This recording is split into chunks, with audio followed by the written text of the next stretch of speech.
ছাত্র জনতার জুলাই অভ্যুত্থানে সরব ভূমিকা পালন করেছিলেন অভিনেত্রী আজমিরি হক বাঁধন। সামাজিক মাধ্যমে লেখালেখির পাশাপাশি রাজপথেও দেখা যায় তাকে। শেখ হাসিনার পতনের পর বিজয়ের উচ্ছ্বাসে রিকশায় ঢাকায় ঘুরেছিলেন তিনি।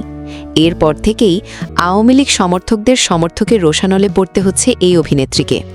সম্প্রতি নিজের ফেসবুক অ্যাকাউন্টে শেখ হাসিনার সঙ্গে হাস্যোজ্জ্বল একটি পুরনো ছবি প্রকাশ করেন বাঁধন।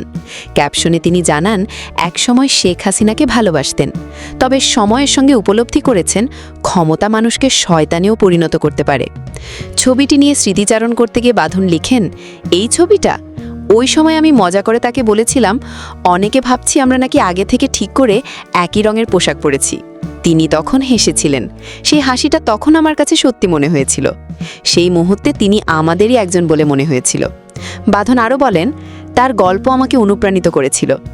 এক রাতে পুরো পরিবার হারিয়েছিলেন, শরণার্থী হিসেবে জীবন কাটিয়েছেন, তবু সেই দেশেই ফিরে এসেছেন যেই দেশ তার সব কিছু কেড়ে নিয়েছিল। এমন সাহস খুব কম মানুষই দেখাতে পারে, কিন্তু সময়ের সাথে আমি দেখেছি ক্ষমতা মানুষকে শয়তানেও পরিণত করতে পারে।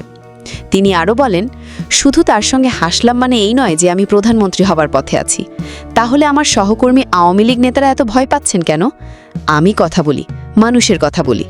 আমি দেশের মানুষের পাশে আছি। আপনারা কেন আমাকে নিয়ে এত ব্যস্ত? জানি হয়তো আপনারা আর রাজনীতিতে ফিরতে পারবেন না, কিন্তু অন্তত মানুষ হিসেবে আচরণ করতে তো পারেন। ক্লিয়ারেন্স সার্টিফিকেটের দায়িত্বে যারা আছেন তাদের জিজ্ঞেস করুন 2024 সালের নির্বাচনে তারা আমাকে কী প্রস্তাব দিয়েছিল। মানুষের মতো আচরণ করা কঠিন হয়ে গেছে, কারণ অনেকে আর মানুষ নেই, কিন্তু চেষ্টা করলে সম্ভব।